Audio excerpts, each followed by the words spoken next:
We rarely see ourselves the way God sees us or other people. And control, lie, they all move me away from people. And when I was in that lonely place, man, thoughts in my head of depression and suicide and all these other things that they filled my head. This life isn't worth living. If I have no one I can go share my deepest fears or hurts or hopes with, then why am I here? Like I had the things that the world told me I should have. I had wealth, I had a business that I had built. I had all these successes that the world calls successes, and yet utterly alone and isolated. And it was the worst. And so I have to fight toward that. And that means I have to give up control.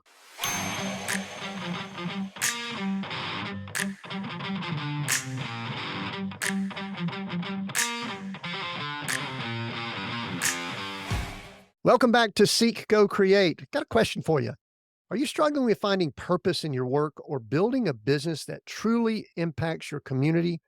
If so, today's Seek, Go, Create episode is definitely for you. I'm excited to introduce a man who has been there, done that, and he's written about it, literally. Meet Chris Meroff, a CEO, founder, serial entrepreneur, and a USA Today and Wall Street Journal best-selling author with a career spanning over 25 years. Chris has his fingers in numerous pies, from hospitality and farming to medical and community development. What makes Chris stand out is his devotion to shattering the old paradigms of leadership that often breed a culture of isolation and disengagement. Through his venture, DCX Community, and his own podcast, The Table Network, Chris fosters authentic community and deeper relationships for business leaders. His upcoming book, The Empathy Revolution, we'll be talking about that, dives deep into this very philosophy. I love that his mission aligns so well with what we aim to do here at Seek, Go, Create. We're both out to redefine success and help others lead with purpose. Chris, welcome to Seek, Go, Create. Thanks for having me. I am glad to have you here too. And you're coming to us from Austin, you said? You bounced between Austin, Austin and Maine? Texas. Austin, Texas. That's right. Yeah. Awesome. It's great to have you here. Let me fire away my first question. We just bumped into each other. We meet somewhere, I don't know where. Yeah. And we just give our names or whatever. And I say, Chris, what do you do? What's your answer when somebody asks you that? All right. So, first of all, it's probably my least favorite question that I get, but it's the most often asked question I get. And man, I've done like a mental gymnastics to try to figure out how to answer this question in a way that's meaningful to who I am and really what God's called me to do, and more importantly, be. So, answer your question. Do a lot of different things, like you said, but my focus has been over the last 2 years to really love people. And so I know that's a weird answer, but God has blessed me in so many ways, financially, with family, church, and other aspects of life. And I'm a recovering addict as it relates to running business. And he keeps calling me away from that and toward people. And so what I get to do now is write and speak on this idea of community, this idea of authentic community, and understanding the truth of who we are, really diving into identity, which again goes back to the question, what do you do? A lot of us derive our identity from what we do. I know I did for most of my life and still struggle with it. So now what I do is I really try to rewrite that identity in the hearts and minds of the people that join our community. The reason, and I like your answer at the beginning there, I agree.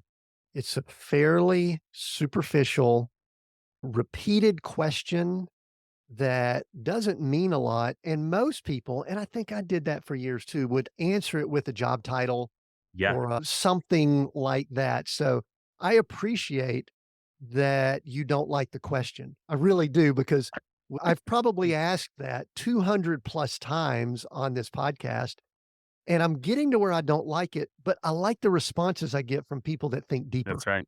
Because really, it's the better question, I think, would be, what's your assignment or your Yeah. purpose? But I don't know if I want to dive into that deep end immediately with Yeah, the don't first bail them out. question. Hey, but let me do that in the second question. So what is your Yeah. assignment in God's kingdom? No, you already said that. You help people with identity and things like that. But I do, there's something that you mentioned that we'll go ahead and maybe dive in the deep end right here. You mentioned that you had, I think you called it an addiction, and it was an Yeah. addiction. I think in your bio, it says something about a serial entrepreneur. Yeah. And with my background being very similar, I usually think the same thing when I see that. I go, okay, this is someone who is just either searching or looking for something, or they're addicted to more, which sometimes that might be what Yeah. it is. Tell me more about that addiction and how you broke it, because I think you're not the only one that has had that. Absolutely. So my addiction, if I were to really boil it down to its base form, is that I am addicted to tomorrow. And so my problem is being solely focused on the future that I really had a hard time understanding how to be present. And so that's really the root of my addiction. And that just played out in work because that's something I could, again, in air quotes, control. It was a company that I would start, a product that I could make, a service I could offer. And it was always the next client, always the next conversation. And my employees were invisible in the process unless they really performed, unless they did their job.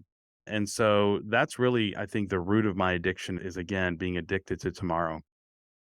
Interesting, because I've always said with myself I was addicted to the future, but that's very similar to being addicted to tomorrow. And I had a great Yeah. conversation sometime back on the podcast with someone who had served time in prison, and they were very wealthy, and they had, anyway, insider training, some stuff like that. But during the conversation, we both came to the realization that we were addicted to more, Yeah. which is That's right. related. It may be slightly different. Yep. Yeah. Thankfully, the more for me was a bigger, grander vision of the future. And so it took shape in different ways, and thankfully, again, God doesn't, or I haven't got the call to get bigger homes and more cars and those kinds of more, but a bigger, grander vision that I wanna live in, and so having a real growth mindset and having this idea of what could be, it really drove a lot of, and it continues to drive, it's not like I've fully recovered here. I'm continuing to struggle with that, because tomorrow is so much more appealing to me than what I'm having to deal with today. And that you asked the second half of the question, on the last question was, how did I get out of it? I'm so thankful that I had a real crisis of identity. And that's how I was able to recognize my addiction. And I moved to Austin in 2011, grew up in New England, and I had been in my family's business for 15 years and went through a painful separation or divorce from the family business, basically asked to leave. And at the end of the day, my future thinking and my parents' retirement thinking were not aligning. And basically, hey, Chris, here are some contracts that we have in Texas. We know you love that market. It's a big growth potential. Can you please leave and go do that and leave and let us just retire because you're driving us nuts with all this risk and growth? And moved here in 2011 to build a business. And you got I recruited 3 people that are close to me and said, "Hey, look, we're gonna crush this thing." 4 years in, I'd grown from 3 employees that I felt like I hoodwinked to get here to now 70 employees, and we went and had our Christmas party, a company Christmas party, and between the 70 employees and all their significant others, there's well over 100 people at this Christmas party, and I remember saying to one of the guys who helped me start the business 4 years earlier, I'm like, "Look at what we've done." In fact, I called him on the way home that night and was like, "Dude, look at what we've been able to pull off. This was a special night." The very next morning, that same guy, Jason, put in his 2-week notice, and I had recruited him out of the ministry to help me start this company, and I knew at some point he'd go back into the ministry. He's just a pastor at heart, and so he was called to be a pastor up in Colorado Springs, and he had been on that journey for 9 months, but didn't tell me anything about it. And so I go where I normally go, which is I only feel happy, sad, mad, and I try not to feel any of those things. And so what I do is I convert all of those 3 things right into anger.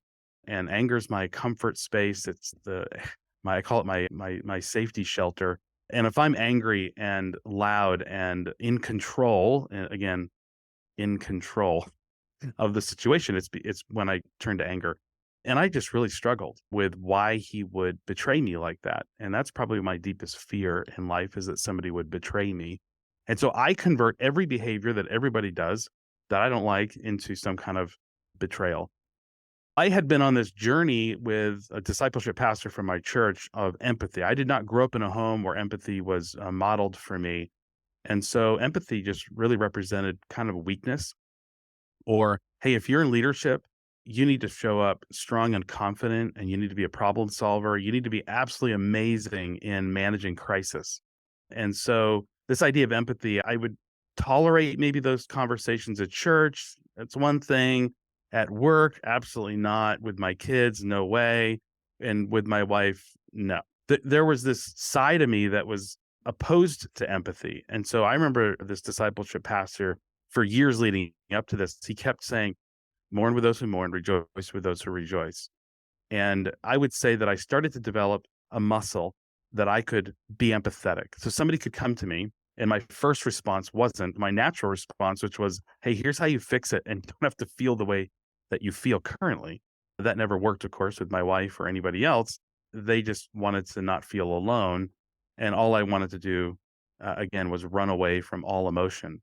And so I started to get a muscle, but what I realized was that I am not going to ask for empathy at all, ever. That's not what I'm called to do. I'm called to be strong and confident for the people that I love and care about.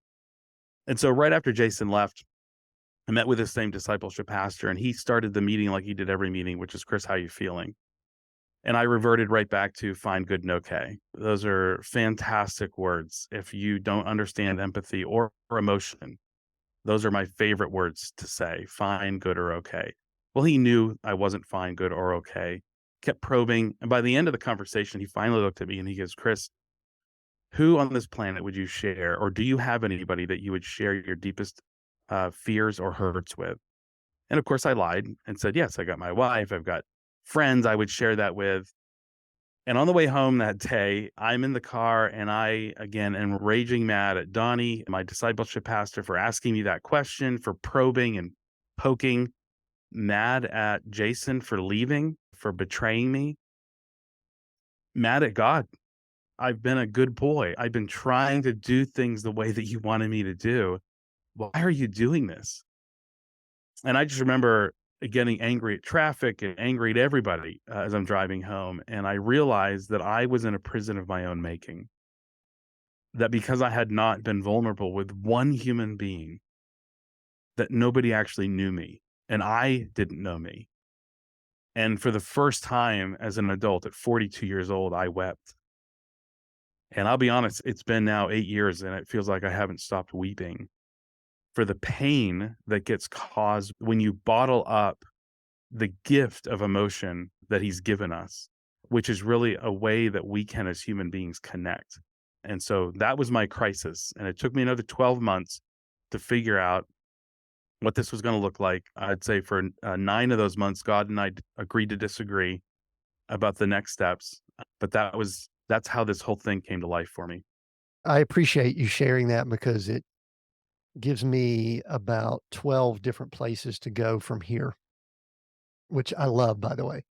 But because there's some words that keep jumping out. You mentioned at the beginning some alignment that you had with your family, which I think is a book you wrote shortly after that. And then that led to Empathy, which is a book we're going to discuss here as we move forward. So we have alignment and empathy, but there's a few things that I've really got to address with this situation before we get to that. Well, Absolutely. I want to talk about the book and things like that, Yeah. but this process is something that keeps coming up over Mm. and over again, Chris, especially with what we're doing here at Seek Go Create, because we press in. We're not like hustle culture, everything's great, success equals whatever, however you define success. Usually it's, I joke sometimes about the ballers on YouTube with their cars and houses and all that. Exactly. I live in an RV, okay? Yeah. It's Yeah. like things are a little bit different here. So there's a few things that I want to ask about that I think are important to this. And the first one is the issue with the family and the family business. A lot of people, even people with some spiritual foundation, They think that there should be perfection and holding Mm. hands, singing kumbaya within a family. Obviously, they've never read the Bible. They don't understand family in the Bible, but we won't go Yeah, down that. We'll just talk about air quotes here, family values. Tell me about that because most of the time, and we've interviewed a lot of people that have been in family business. We interview people right, that have consulted family businesses. I was in one up to '08 that was all real estate, and we are patching a lot of things together with right. all that happened after that. But tell me a little bit more about that because I think that was probably the beginning. You thought things were going awesome. Yeah, You were up in Maine, up there in beautiful country. yep, And then somewhere along the way, there was this conversation from mom and dad who are supposed to love us. yeah, They said, leave. yeah. Tell me more. Yeah, so we started in '96. I was 22 years old, directionless, and not really aware of what career meant or what it would look like. They gave me a shot to come in and help them build this business from scratch. So my mom in education her whole life, principal. My dad in technology, worked for Digital Equipment Corporation, and they wanted to start a business together. So we started a business in '96, and we built that business over the stretch of several years, got into multiple states, either with direct to the consumer or in a consulting role. And it had taken me all over the US. So I'd done this in about 17 states by this point. But in 2009, the state of Maine, which was our base of operations, they made a change to the regulations that really harmed our business. And so my parents had stepped away and I was a CEO at that point. But when that crisis happened, they stepped right back in. And I had already been like in a phase of CEO. And for anybody who's gone from a producer to a leader or a manager, you go through this phase of CEO where you're like sitting in your office going, I'm not sure what I'm supposed to be doing. This idea of leading, it was already a complex, elusive idea. Then my parents come back in and it is chaos. There are three CEOs now. And there's this dance that was happening, and I love my parent I claim parent privilege. There are realities about who they were in their faith and how they chose to raise me that I am eternally grateful for. I'm so thankful that I was raised in a home where I was taught that I had intrinsic value, and it didn't matter what sports I played, what grades I got, all those other trappings of identity. My parents did not prescribe to that. When I got to the workplace, though, workplace mom and dad are very different than mom and dad at home. And all of a sudden, I get a contract with a school district and I am the greatest person on the planet. Things go wrong in the business, and all of a sudden, my value is gone. And I'm like, what is happening? Like, how is this possible? But over time, I just figured it was my problem. I figured it was my fault. And value as an employee was very elusive. This idea of fulfillment became about production. And it really taught me that if I want to find fulfillment at work, I've got to produce. Fast forward to now, the state of Maine changes the regulations. They step back in. Basically, I'm being told I have no value in my mind. Again, a lie, but the reality of I've got no value. So what do? I don't prayerfully consider how I'm going to show up really well. No, what do? I fight for value. And the way that I fight for value is through conflict. Let me challenge everything you're saying so that we can hopefully find the best idea and then hit one out of the park. But that's not how the other four took it. So it was my mom and dad, and then my two brothers. I'm the middle child. And so my older and my younger, have no they have no risk tolerance whatsoever. My parents getting towards retirement, freaking out about this regulation. And so every single board meeting is 4-on-1. So I'm sitting here thinking about where we're going to go, how we're going to get there. And they're like, nope. And that's really what led to a trip that I took to Arizona to help consult. And I get a call from my dad, and he's like, hey, when you get back, I'd like to go to breakfast. Now, at this point, I am 36 years old, and I have never gone to breakfast with my dad. And I'm like, what is happening? So it took, even though it was miserable, it took me by surprise that they had enough. And I went to breakfast, and he's like, okay, Chris, here's the deal. I know you're loving Texas. You love that market. Why don't we sell you the 2 contracts that we have and let you just you can just go down there and do your own thing.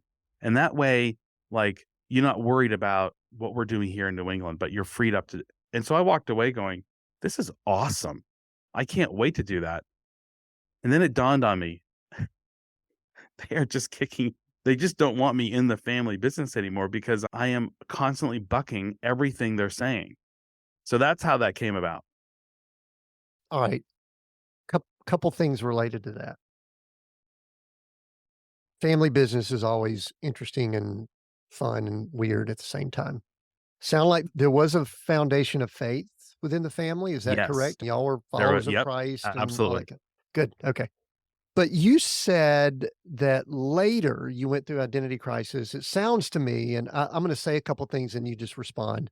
Sounds to me like one of the things you did when you went to Austin, you may have said to yourself, "I'll show them." And so part Exactly. of what was driving you was, "I'll show them. Dang it, they're gonna see down in Maine and they listen to me." However, it seemed like you hit some walls or the Lord put some walls in front of you or something happened, and it started leading you down this path because this is what tell me if I'm right or wrong here. There was the alignment Yep. theme early on when you came. We need to be aligned, which is code word at times for I really do wish people would do what I tell them to do. You That's could right. argue with that in just a second. Yep. But now it's more empathy. So I say all that. This is the question, but you could respond to whatever I just said in whatever way you want. Hey there. This is your host, Tim Winders, and I want to pause this interview for a minute and ask you a question. Are you feeling stuck? Maybe it's in your business, maybe it's in your leadership style, or maybe you just can't put your finger on it. Trust me, I've been there. I'm a faith driven executive coach, and I can help you get unstuck. How? Well, I bring to the table not just over 30 years of experience, but also a unique blend of skills like strategic thinking, relationship building, and a dash of marketing wizardry. And if you are here, you know I'm not afraid to ask the tough questions. Don't believe I can help you grow? Just ask my clients that tripled their annual gross revenues in 2 years after coaching with me, or the clients that increased revenue 67% in just a year. So if you're ready to take the next step in your leadership journey, book a free discovery call with me at timwinders.com/coaching. That's timwinders.com/coaching. TIMWINDERS.com/coaching. Take a look at that page, scroll to the bottom, and you could book a time right on my calendar. Let's unlock your potential together. I look forward to speaking with you. Now, let's get back to Seek, Go, Create. Yeah. What if you had the empathy you have now in 2009? Yeah. What would that look like? So just respond to whatever you want to there. I just was having fun Yeah. with all that you just said. No, I love it. And the empathy part of it with my parents would have been to truly understand their fears, understand what conflict how they feel about conflict. This is part of this idea that it's my job to make sure that the people who interact with me feel known, heard, and valued. And this idea of being known, and we dive deep into concepts that talk about personality and whatever personality test you're comfortable with. The goal being, I'm going to leverage that to understand you better. And so that I don't just judge your behavior, but I understand what's driving the behavior. And it takes a lot of intentionality and humility that I wish I had applied back in 2009 so that I could have shown up in a way that would have made it easier for them to step into conflict or step into risk or step into trust, as opposed to just looking at their behavior and thinking, no, no, I don't deserve this. This isn't right. Or why am I having to pay for the fact that they're nervous? Like, all of these different me statements as opposed to empathy, which is about trying to be a humble learner about the person in front of me. And so when I moved to Austin, I was really focused on, okay, well, I'm not going to do that to my employees. Number one, they are going to regret letting me go. A And second, let yeah, me ask one question related to that. I'll just blurt it out and you could share it. Did you think that they would continue succeeding after you left? Or in your mind, did you have this thought of, they're not going to make it without me? Exactly. No, they had no Because shot. that was me when we went Oh, through this yeah. stuff. I went, man, not only am I gonna go show them, which I didn't, by the way, it got ugly in some ways for me personally, and they just Yep. kept clicking right along, and you know what? They did fine without me. Yep. Yeah. What? Yeah, that was my thought is like, "You guys are screwed without me. I'm the driver of this whole thing." Yeah, the over importance, and that really and I'll play up that concept here in a minute when I talk about the empathy revolution, but the reality of coming to Austin was to prove 2 things. Number 1, you should have stuck with me. Number 2, I'm never gonna run an organization by which people had to question what their value was. Like, I'm gonna show up in a way that we give everyone a clear direction on where we're going. And those were the early days of alignment in the first book that I wrote. However, it didn't really come to fruition. And there's a component of this that I'll lead into. When I moved here, I was extremely client centric. And I thought that's what really the hallmark of a great company would be. And when I had my moment of crisis, I realized that I had created a lot of success. And so 4 years in, I go from losing $200,000 and having to scramble around to pay bills in my first year to now bringing in well over $6 million a year, 70 employees. From the world's perspective, even from my metrics, crushed it. My parents' company never made more than $4 million a year up in New England, even in all the states we were in. And so my metric was crushed it, proved it, done it. And yet I found myself in that car at the loneliest, most desperate moment in life. And so this idea of success, of where we are in relation to the world, it taught me a valuable lesson that I had to sell my soul to get to that point. And the soul being the people that I ignored along the way. And so this idea of alignment really came to fruition really during those 9 to 12 months of wrestling. And it was like, okay, this isn't alignment for client sake. This has got to be alignment for employee sake. And so I shifted away from client centric and into employee centric. And that's where the business took off. And we were doing in around $7 million a year in by 2015, 2018, 3 years later, $21 million a year. Okay, so the alignment component, and God was like, okay, here's the deal. You give me your soul in this process, and I will take this to heights that you would have never ever thought. And so he helped me engage with people through vulnerability, through alignment in a way I'd never connected before. And that's when he was able to say, okay, you do your part and I will do mine. And I had people showing up in ways they had never shown up before. And the trade-off had to come down to this is Chris, are you willing to trade your power for their greatness? Are you willing to work toward unnecessary every single day? Or are you going to keep proving that you have value to your parents 10, 12 years later? That I don't know why, but as you were talking, going back to the early part of the story, I kept thinking about the story of Joseph, where he goes to his dad and his brothers, and we know how the story turns out, but he says, "Y'all will all bow to me."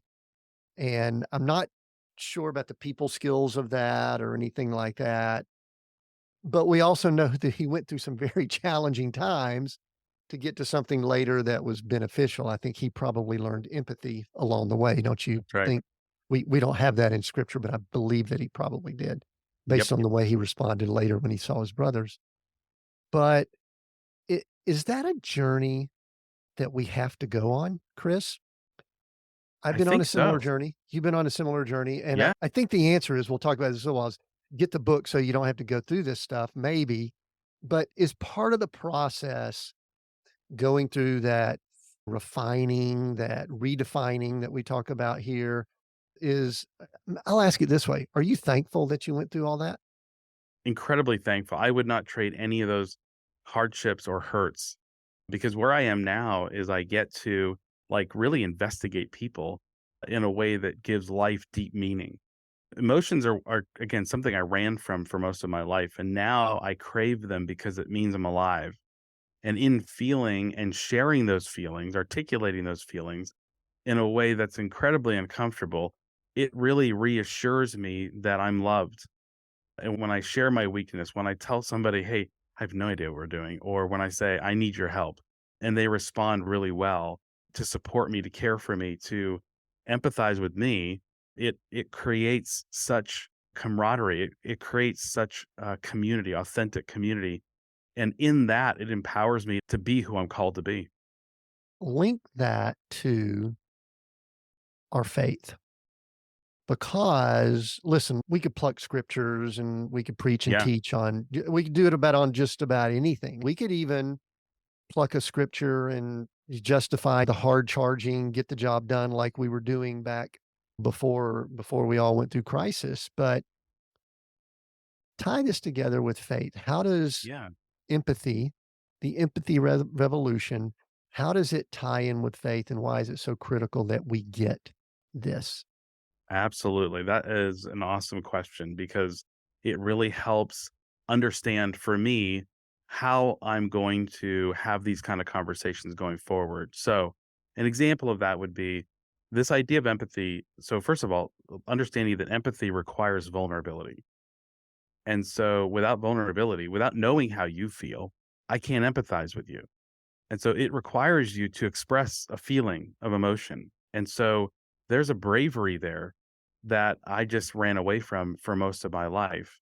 And so now that I'm in this kind of idea of vulnerability, guess what also happens? I get to share with my wife, with my kids, with my friends, with my coworkers, fears that I have, and for them to not to practice empathy with me and then be able to speak truth to me. Without vulnerability, the truth stays hidden. And so my faith, I boil it down to this mental health, when you think about that topic in this day and age, poor mental health, I'll say, always stems from lies inside our head. My bad behavior, I can tie it back to a lie I believe in that moment. And so vulnerability exposes those lies to those people in my life. And then they get to be with me. They don't fix it, but they're with me in it. And then I invite them to influence me. I invite their influence to say, okay, this is my fear. Let me get that out there. Let me trust you with this. Now I need the truth instead of these lies. Because in our own heads, we are the loudest liars ever to ourselves. And we live in an echo chamber. And so I don't want friends that aren't going to tell me the truth of who I am or who God is. That's what always results in me missing the mark with my God, is that there hasn't been a sin I've committed that was born out of a truthful thought. It's always out of a lie. And so I need to have community around me in a way that I can feel comfortable exposing those lies through vulnerability so that I can pursue the truth of who I am. So what are and I was going to ask what all did your wife and kids, what did they see differently? But let me ask it this way. What are some tangible things that you could point to that Chris version 2.0 now does versus if you and I had talked in 2009 and you may not even want to have the Yeah. empathy conversation. I bet you wouldn't have even, you and I probably in 2009, empathy would have never even entered in the conversation. So just something tangible, a Yeah. situation or something like that that just looks different or you responded differently. Yeah. I would say that it was, and it's still a challenge. Like it's still something that I So you're don't not like to perfect. do. You haven't perfected Uh, this. Is that what you're saying? no, when that book's done, I will write that one. That's for sure. But yeah, there's a constant level of fear and trust issues that I grapple with. And so for me, in order to feel more comfortable, I had to learn the language of emotion. And so again, happy, sad, mad. All right. So then what does it feel like to feel discouraged instead of sad? What's the difference? I had zero emotional intelligence. And so I would say if you ask my family what is what an indicator, I think they would say he uses more words than happy, sad, mad. I had to learn the language of emotion, and I learned it not just so that I could could express vulnerability, but so that I could empathize. So one of the things I had to do in life, and as I even say it to you, it always horrifies or terrifies me to think about the precipice where I found myself, which was if I truly want to empathize with you, that means that as you express an emotion, my job is to mirror that emotion. If I have no emotional intelligence, no emotional language, I don't know what that means. I remember my wife using a word one time to describe her emotions and looking at her and going, in my head, going, I have no idea what that I couldn't empathize with you if I wanted to. I have no idea what that would feel like. So God called me to go back and catalog my life. And so I'm still on this journey where I've had to go back in time and I've had to relive these moments where emotion existed, but that I shoved down because I converted it to anger. And then I have to relive that moment again. And in order to find this emotional language so that I could actually empathize with another human, that was the journey that I had to embark on. And I'm still on today. And I don't go back and point to childhood trauma as the excuse for my bad behavior, but I do need to understand what happened. How did it make me feel so that I can have a catalog? I can go back into my filing drawer. If you use a word of emotion, I can go find a scenario by which I felt that and just relive it and feel it again. Not understand, not sympathize, but relive it. You mentioned earlier that you were high on the control. Mm, You like to control things, and people that function the way you talked about, that we have this high view of ourselves and all control is very important for the way we are. And I think in some ways it allows us to be successful to a point. that's right. And we're not sure where that point is going to be that we either go off a cliff or we lose control or whatever that we don't want to unpack that. But to me, the words control and vulnerability, it's very difficult for those to live in the same body. Yeah. And so people that are wired that way, when all of a sudden we're hearing now in today's culture where 15 years ago you didn't really hear the word vulnerability, or if it was out there, I never heard it. Let me just say it that way. And I probably would have made fun of it. Yeah, you and I would have Yeah. mocked it, said, "Nah, I've got no need Yeah. for that." So how then are you reconciling, especially in your business and all the projects you've got? I don't know if we'll have time to get into a lot of things you've got going on, but all the things you have going on, how are you reconciling this vulnerability that obviously leads to empathy and all? And I am sure there's still that little bit, if not a little bit, a lot of need to control situations, Yeah. things that are going on, maybe family, your kids that are probably close to grown now. Oh, yeah. How do you reconcile that? Give us some wisdom there. So, yeah, the control is never gone, and it's my control, but it's also I don't wanna be controlled, so I struggle. I'm a rule breaker by nature. I don't want people to tell me what I can and can't do, but I recognize now, and this is again in that 9 to 12 months of crisis, I recognize that that control always equals loneliness, and so the loneliness is something that I run away from every day, and I run toward authentic community. I run toward truth is really what I'm running towards. Because I know God says to think on things that are true. And so it is he didn't say that hoping we memorize scripture necessarily. I think he said it because he knows that our minds are bent towards lies. We tend to believe the worst in everyone else. We tend to think either of ourselves too highly or too lowly. We rarely see ourselves the way God sees us or other people. And control, lie, they all move me away from people. And when I was in that lonely place, man, thoughts in my head of depression and suicide and all these other things that they filled my head. This life isn't worth living. If I have no one I can go share my deepest fears or hurts or hopes with, then why am I here? Like I had the things that the world told me I should have. I had wealth, I had a business that I had built. I had all these successes that the world calls successes and yet utterly alone and isolated and it was the worst. And so I have to fight toward that and that means I have to give up control. Which is tough. You mentioned authentic community, and it's interesting. I think we're going through some shifts culturally right now. I think there used to be this thought for people of faith that church was where you go get that authentic community. Yeah.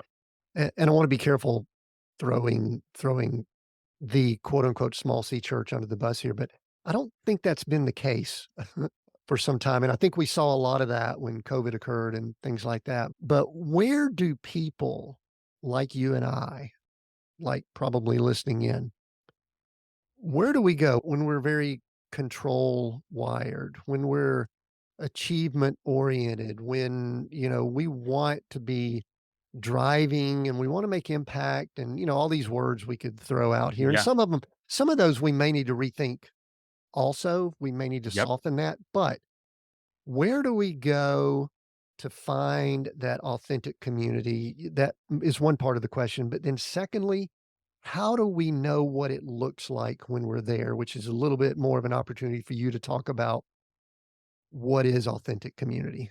Yeah, absolutely. So I would say that the people that are in your sphere of influence right now are the people that you need to seek authentic community with. And so one of the things that I've had to learn on this journey is that there is greatness inside every human being. And the reason I know that is because we were made in his image. And so let's redefine what that looks like. Greatness are the character attributes of my God. And when it says that we're created in his image, it wasn't in the image of a man, it was in the image of his character. And that exists inside every human being. And for the longest time, and I'm embarrassed to say it, it's not the person I want to be. But man, for the most of my life, I thought most of the people on this planet are really stupid. And I literally put a number to it. I'd be like 85% at least are dumb. In fact, 15% of us will always sell the 85% something. That was my entrepreneurial brain. Okay. I'm embarrassed by that, but that's how I thought. And so I went through most of my life looking at human beings as less than because they didn't have the same ambition, the same drive, the same focus, the same calm and crisis, the same critical thinking, the same problem solving. And so I thought, nah. But now that God's got a hold of my heart, my image is it's stamped inside every single human being. We ask it this way. If you think of the most productive human being on the planet, a lot of people would say like Elon Musk. And we lean into this idea. Okay, fine, let's use that. Okay, whatever is inside of Elon that makes him the most productive is inside you. There is no difference. And so it's my job as a leader is to find that greatness inside my authentic community, call it out, celebrate it, and then ask them to join me on this journey. We're in this process right now of about to roll out a conference, our big conference here in Austin. And the whole idea is that we're calling people into the arena. So Teddy Roosevelt's speech, The Man in the Arena, and it talks about daring greatly. Guess what? Believing the best in my community, in my authentic community, and really calling out their greatness, trading my power for their greatness is daring greatly when you have my mentality, which is again, I'm the again, I will get it done. I have the determination, the willpower. I move at the speed of light. I have great vision. I have all these things that I want to celebrate and talk about. And I've got to let all that go. And I've got to rely on this community. And the only way I can do that is by recognizing their greatness, trading my power, my ownership, my authority so that they can feel like they can be Elon Musk. They can be me. They can be whoever they idolize. That's our job as leaders. And then when we do that, we then call them into conflict. I love Pat Lencioni and his books. And in the 5 dysfunctions of a team, he talks about the first thing is to establish trust. That's really leaning into the greatness of others, which then gives permission for the next dysfunction or the next call out of dysfunction, which is to now have positive conflict. And through that is how I've been able to duplicate my efforts. I realized that I was the glass ceiling in my company because I did it all. But as soon as I saw the greatness in others, I did as little as I could. And next thing I know, I've got 30 people instead of one that took my company to the next level. So, one thing that's interesting for me, I love this conversation because I don't want to say it's like therapy for me because people with our personalities aren't super excited about therapy, but That's right. probably means maybe we need something like that Yeah, usually. that's right. For some reason, the Lord has had me recently really meditating on the concept of eternity. And he says it's really one of the reasons why I struggle with time and Mm, that future, in that I have this thought that my time here is so limited and that's it. And he says, listen, very few people understand eternity anyway, that he's gives me grace there. But Chris, what's fascinating about it is this. I really do believe that he's given me some glimpses into, we'll call it the 85% that you just brought up. mm, That when we step into this other realm that's outside of this cool world we're in, where maybe you're a big shot and maybe I'm a big shot, or we're really not. I'm just joking. You know what I mean by that. Some of those 85%, we're going to find out that they're a huge deal. yeah, And we're gonna go, "What?" And so that has helped me yeah. try to be more empathetic to, you know what? I think we're doing some things that the world says, "Yeah, y'all are pretty cool. Y'all are on a podcast and I'll look on YouTube and Chris has these companies and you do this, Tim, and all that." But it's I hate to say it's dung. I really do hate to go that route, but it may not be as big of a deal eternally as we think it is. What are your thoughts on that? You're absolutely right, and that's where this idea of really allowing people that you come in contact with to feel known, heard, and valued, the reality is that they get to be known by you. If our job description as a leader is to know these people and we understand now the greatness that exists inside of them and celebrate that even more, our greatness. It doesn't say that we're not great. Again, we still have intrinsic value based on being created in his image as well. But instead of us calling it out and calling attention to it, create an authentic community where they're calling it out. There's nothing greater to me than when one of my employees believes me for the first time, believes me that there's greatness inside of them. And they want to do the comparison game all the time. They want to compare themselves to more successful versions of themselves, is really what they're doing. And it's like, well, wait a minute. This is you today. Who knows what you're going to be tomorrow? I guarantee you, though, you're putting a glass ceiling on yourself if you don't believe who you really are and who you are made to be instead of what you're made to do. And so we just try to unlock. There's a guy that's worked with me for many years, and he's always thought of himself as like less than because his greatest gift in the workplace is kindness. Dude, I would give anything to be thought of off the top as being a kind person. I would give anything for that. And you can ask anybody to do anything, and they automatically give you a pass because they think they know you're kind. Man, if you took those words that we in the workplace kind of think less than, and we put that in front of the word leader, okay, Kyle, you're a kind leader. That doesn't seem like that sucks. You're a compassionate leader. You're a patient leader. Like all these things that I just thought had no value to me because I was so like, okay, this future's coming. We're going to make it happen. That I lost track of what it was going to be like for the people to be on the journey with me. And yeah, you people get, I think, especially in the workplace, we get this off kilter perspective of these soft skills or human skills, or more appropriately, God skills that exist inside of us that we can give to the people that we're called to lead.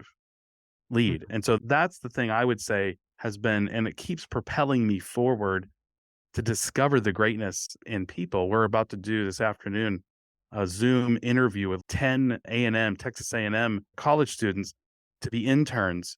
And I sit there and I watch these faces and I'm thinking to myself, this is like a kid in a candy store as it relates to like, these are bright eyed human beings that have yet to fully discover the greatness. And I hope I get to be a part of that journey.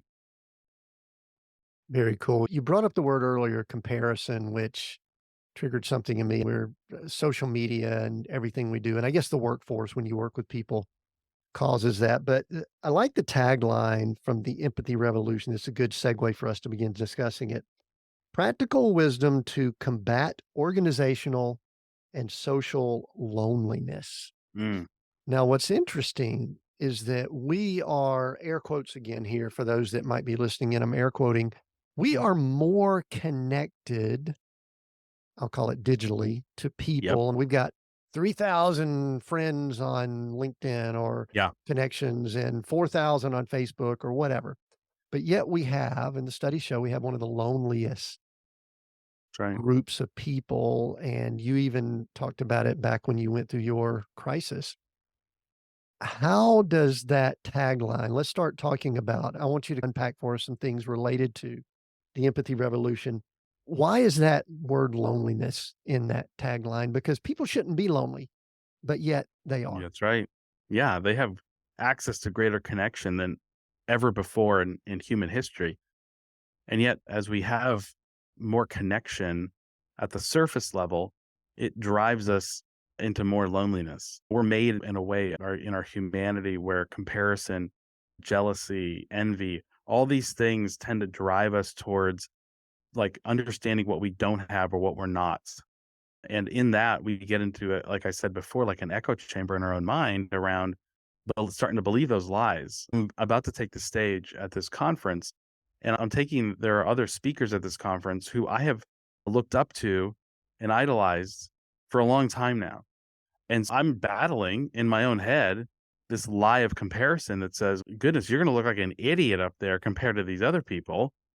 And what tends to happen is if I don't express that to anyone, if I don't ask for empathy through vulnerability, then that lie becomes more and more believable because the only thing that I hear is that you're not good enough.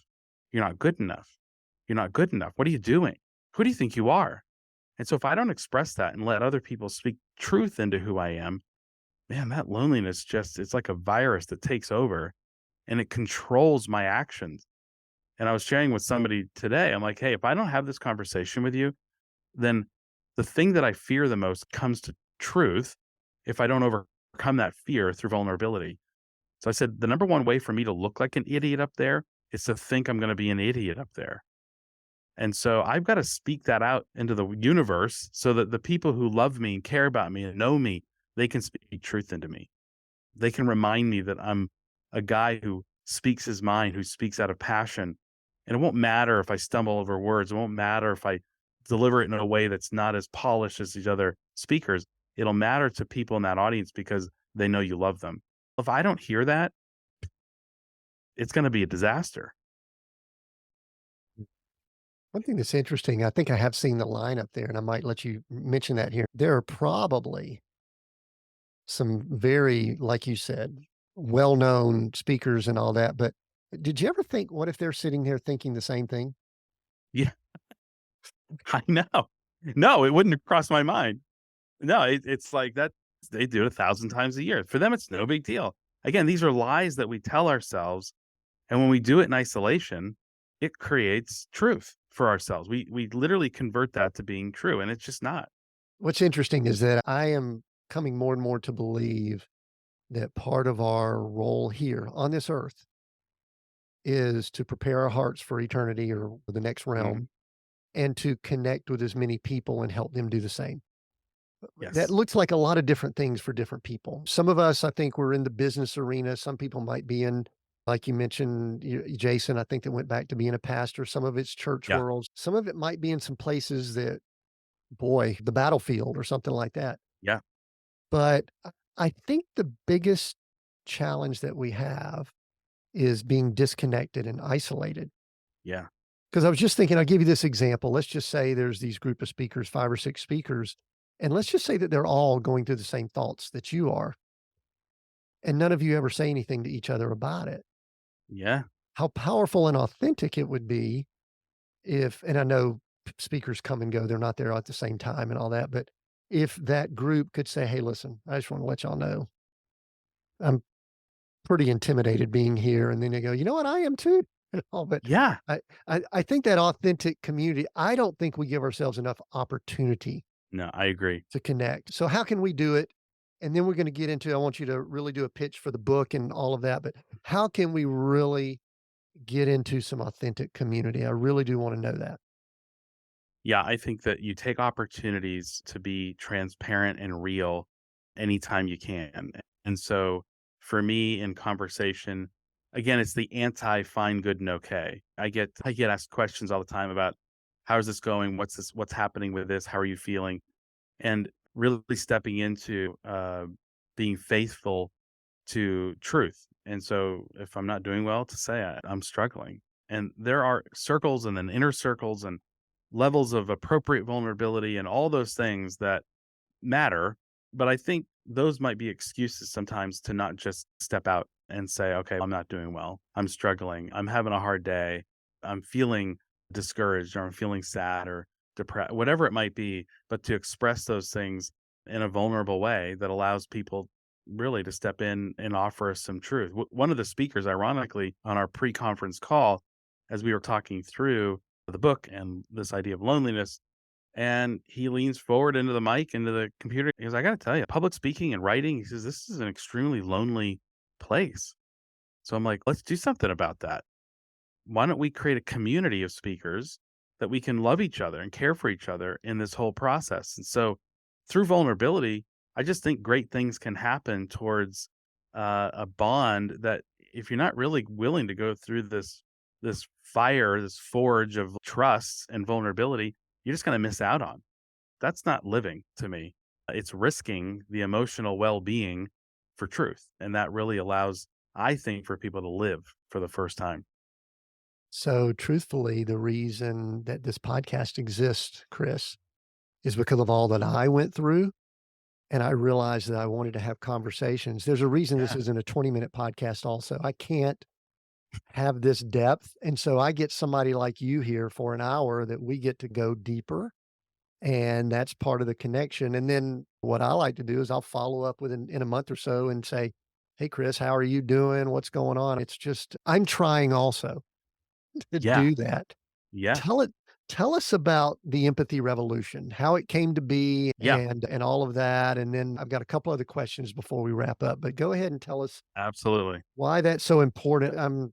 This has been, like I said, almost a therapy session for me because I feel like I'm looking in the mirror as I'm talking to Yeah. you. So, empathy revolution. Yeah. The book itself had 3 different iterations. I think I started and stopped writing this book 3 different times and went down several paths.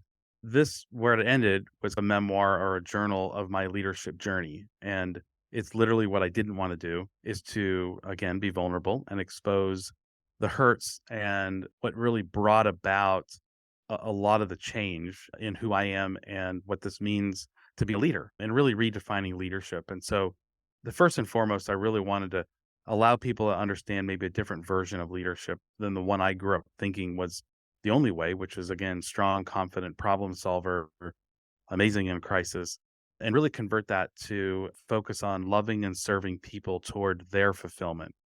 And so we break that down in the book to understand the loving each other really is about agape love and this idea of charity and self sacrifice, and then serving one another really to make sure that people feel known, heard, and valued, serving them community, authentic community instead of away from it. And then we really want to wrap it up in that it's toward their fulfillment, which goes through other aspects of Align, the first book that I wrote, which is a more practical, hands on what to do as a leader. And so it's a combination plus a little bit of, hey, here, if you're emotionally unintelligent like I am or was, here are some ways that you can take practical steps. People have said before, oh, you're a thought leader. And I'm like, absolutely not. I'm an action leader. And so in the book, I wanted to have some practical things that people could go do. And so I touch on some phrases that you can learn as a leader to use and leverage in vulnerability. Phrases like, I'm sorry, I don't know, and I need your help. And we talk a lot about how that plays out in vulnerability as a leader so that you again can trade your power for their greatness. The reason that's good, the "I need your help," is people like me, and this may resonate with you. I still find myself saying quite often, "How can I help you?" Absolutely. And my Yes. thought is that's me being empathetic. It's probably still me being in charge and control and things like that. I don't go, "Hey, Chris, man, I really need your help here." No, I say, "Chris, how can I help you?" Yeah. That's like something that comes out of my mouth almost involuntarily at Yeah. times. And that's similar to me. Mine is, what can I do for you? And so for my personality, the reason that comes out is because I believe a lie. And that lie says that if I don't do something for you, I don't have value. I'm not lovable. And so I'm going to do something for you. And so when I stop doing things for my kids, as they're adult kids now, it's, oh, do they love me? Am I worth loving now that I'm not doing things for them on a daily basis? And that's one of those lies as a kid. It just keeps regurgitating itself over and over again, saying, no, dude, if you're not doing something for somebody, like you're not, you alone, just on your own, are not lovable. And so you got to do something. And so it's really hard for me to say, I need your help because I'm not going to do it, but I need your help to get it done. And that feels disgusting. That feels really gross for me to do. But tell you, it's paid off in relationship and community in ways I could never have imagined. Yeah, that's beautiful. I started this off with what you do, but you've got a lot of things going on. Can you just real quickly, we've only got a couple minutes here, Yeah. tell me some stuff that you've got happening. You mentioned the conference, I think the DCX Yes, conference, and some other, I think you've got some faith-based investing, which is fascinating. Just I a real do. quick blurb or two. We may come back and visit again, but real quick blurb or two, and then we'll Absolutely. start wrapping up. So I own a venture capital firm called Dirigo Capital, and Dirigo is on the main state flag, and it's Latin for I guide or I lead. And so what we do, our thesis for the venture capital fund is to, I basically say it's commerce for kingdom. And so what we want to do is we want to create commerce for kingdom's sake. And the way we do that is by really offering fulfilling employment. And so 72% of the people on the planet hate what they do or who they do it with. So our goal is to reverse that number, is to provide employment to people in a way that they can find fulfillment. And really think of fulfillment as the opposite of regret so that they don't regret their time at work at the end of the day, month, or year or career, but that they have the mindset of, man, I didn't feel like I had to work a day in my life. That's really what we're trying to do through employing the community. The way we put that to work, or one of the ways we put that to work, is we work with a little town up in Maine that is the poorest town in the state. It is top 20 poorest towns in the United States.